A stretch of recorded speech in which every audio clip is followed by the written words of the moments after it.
Hello and welcome to today's February 10th daily news report, as well as ongoing stimulus package information video. There is so much going on in the country today, so stick with me to the very end because you need to know this information. Also, if you're a subscribed member of my community, then welcome back. On this channel, I keep you in the loop on what's really going on in Washington, D.C. with President Biden, the U.S. economy, money, investing, and much, much more. All right, don't forget to get your name added to the cash contest giveaway that Casey and I are doing, thanks to generous video sponsors, and I'll make sure to leave a link below. Yesterday, I told you how the White House planned to use $30 million of taxpayer money on drug paraphernalia. Well, the White House has received significant pushback and had hoped this information would not be made public. They are now saying they won't include pipes in their free vending machines and could see how this might not be perceived as helping fight racial equality. In addition to backtracking, Senator Marsha Blackburn said that she is planning to block the spending bill section. She said it isn't fair to tax-paying Americans to give over their hard-earned money to making accessing drugs easier.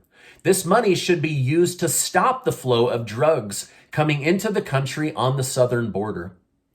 Regarding the White House, Jen Psaki and President Biden said that they are disappointed in states and schools lifting their mask mandates, especially Democrat-run states that should do what President Biden has told them. President Biden said that people should be wearing masks everywhere, but that local laws will overrule his wishes. Jen Psaki said one reason the White House is still pushing masks, unlike other people, is that they follow the science. Plus, when the White House does polling, it seems the American people like to wear masks. Psaki said, what our responsibility to do is to abide by what the president committed to on the campaign, which is to listen to scientists, listen to data. That doesn't move at the speed of politics. That moves at the speed of data. So far, not one governor has reversed their order on lifting the mask mandates. Inflation data was released today, and the numbers have gone up. Inflation is now sitting at 7.5%. However, some economists are saying real inflation is closer to 15%, but the government refuses to admit it because it might make things look worse than they really are. However, I believe most of us are aware that it's higher. All you have to do is go to the gas pump or the grocery store to see that it's higher. Heck, even Dollar Tree is now $1.25 tree, which means a 25% increase, not 7.5%. Housing and rent are high. Car prices are through the roof. I wish our lawmakers would be real about how much higher inflation and price increases are, because they're really affecting the average American, and they need to make inflation a top focus going forward. Now, I'm an optimistic person, but I have to be real with my community. Things could stay high or go higher. I hope I'm wrong. But Transportation Secretary Pete Buttigieg told us around Christmas that there was no supply chain issue because Biden had solved the problem. Well, today it was revealed that ports in California are still not operating at the levels the White House has demanded. There are still close to 100 cargo ships anchored off the coast of California waiting to offload their goods. And there is still a trucker shortage, so things are backed up, super backed up. However, the White House promises they are working on it and that Pete Buttigieg will correct the situation quickly. The Canadian trucker convoy rally continues in Canada. Truckers have now been dispatched to the airport in Ottawa to block roads and circle the airport while honking. The border between Canada and Michigan is totally sealed off. Today, major car manufacturers announced they are shuttering their business and for employees not to come to work. This is affecting Toyota, Chrysler, Ford, General Motors, and of course many other small businesses in the area on both sides of the border. Geraldo Rivera called the truckers thugs. Ottawa City Council member Diane Dean said the truckers are committing insurrection. and should be looked at as having committed treason. Yikes. This is a crazy label to have. However, trucking companies are saying even if all truckers left right now, 16,000 are not vaccinated. And based on the way the government's behaving, these 16,000 are not going to get vaccinated. So you would have 16,000 truckers pulled off the road, which could lead to the economy collapsing. Trudeau needs to make a move, and he needs to make one fast. And at this point, with economies reopening and mask mandates dropping, the right move might be to give the truckers what they want, which is the freedom to choose. Any financial assistance or stimulus will now have to be done by standalone bills. Senator Joe Manchin said inflation is draining the hard-earned wages of the American people. He said these price increases are causing real and severe economic pain that can no longer be ignored. Manchin also said it's beyond time for the Federal Reserve to tackle this issue head on, and Congress and the administration must proceed with caution before adding any more fuel to an economy already on fire. Manchin said Congress needs to get real about inflation. He also said it's time to start acting like stewards of our economy and the money the American people entrust their government with. Now, more than ever, we must remember that it is not our money. It's the American people's money. It's not our economy. It's their economy. We all have a responsibility to do all that is possible to roll back inflation and manage our debt, because the longer we or the Federal Reserve wait to act, the more economic pain will be caused. However, he is getting mixed reactions from fellow Democrats. Some are saying he is crazy and spending more money is the way out of inflation and financial hardship. Others are saying Manchin is right and we need to be very selective about moving forward, while others are saying the next spending bill still needs to be small and a targeted standalone bill. The bill should focus on areas that would have the most influence.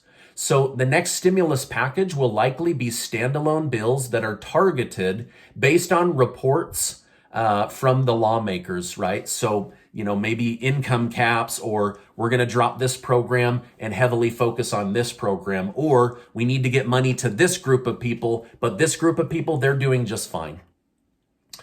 According to a new poll on CNN, 60% of Americans disapprove of President Biden's job as president. The last CNN poll back in December was 51%, so his disapproval rating has fallen by an additional 9 points. However, his approval rating on the economy remains high among his own voters. 83% of Democrats say the president is doing a good job, and they like him. 9% of Republicans say he is doing a good job, and 36% of independents feel President Biden is doing a good job. This isn't too unexpected, though, as each party seems to favor the person they voted for and disfavor the person they didn't vote for. But Democrat election specialists say the big drop in support of independents' approval is a big red flag heading into the midterm election. Okay, now going back to the Canadian trucker rally for a second.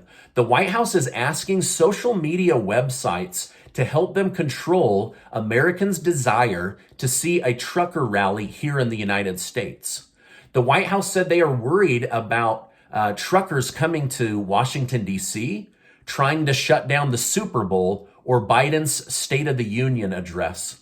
Every time a group starts to build a following, Facebook and other websites shut down the group's ability to speak to each other. So there is no First Amendment of free speech when it comes to social media platforms. Now, something is going on at Facebook. As you know, their stock collapsed by $250 billion in one day as investors realized Facebook was losing millions of users. Then one of the richest board members, Peter Thiel, resigned to go support free speech and Republican candidates. Now Facebook says they've lost $600 billion in valuation, And Congress should no longer look at breaking them up using antitrust law since they're now a small company. They're not a small company. So is this all happening because Facebook has been found to be toxic and block free speech? Or is this really them purposely hurting themselves temporarily in order to avoid the government breaking them up after becoming a huge monopoly under the antitrust laws? I suspect there's a lot more going on under the surface, and I'll continue to keep you updated on it. Lastly, about a year ago, I told you about a $10 stock called Apartments. Well, it looks like they're being bought out and their stock is rising like crazy. Now, I'm not saying to go buy their stock because you may have missed this opportunity by now, but since I told you about it, your money would have grown by 107% plus a 6% dividend over the course of 1 year.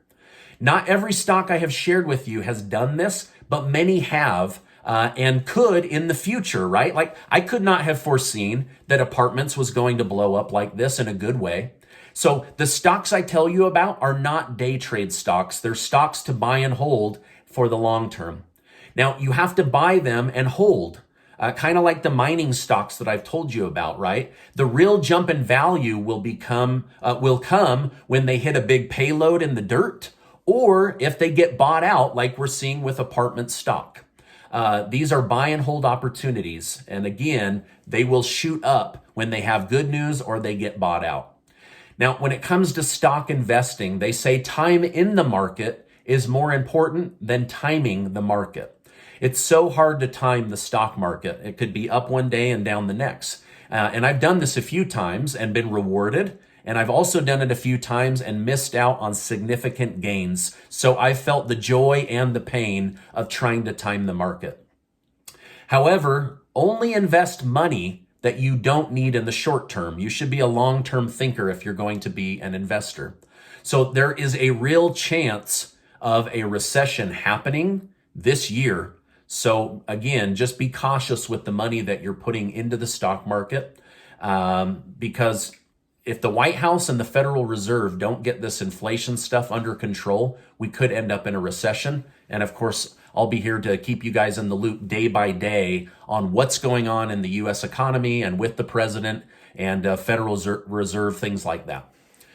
By the way, thank you guys so much for giving these videos a like. It's hours and hours of research to bring you a video to keep you in the loop on what's happening in as short a video as I can. Now, this is my update for today. As I know more, I will definitely come on and share that with you. Before you go, make sure to get your name entered to be one of the winners of the giveaway Casey and I are doing. 10 of you are going to win $500 in cash. I can't wait to give that money away.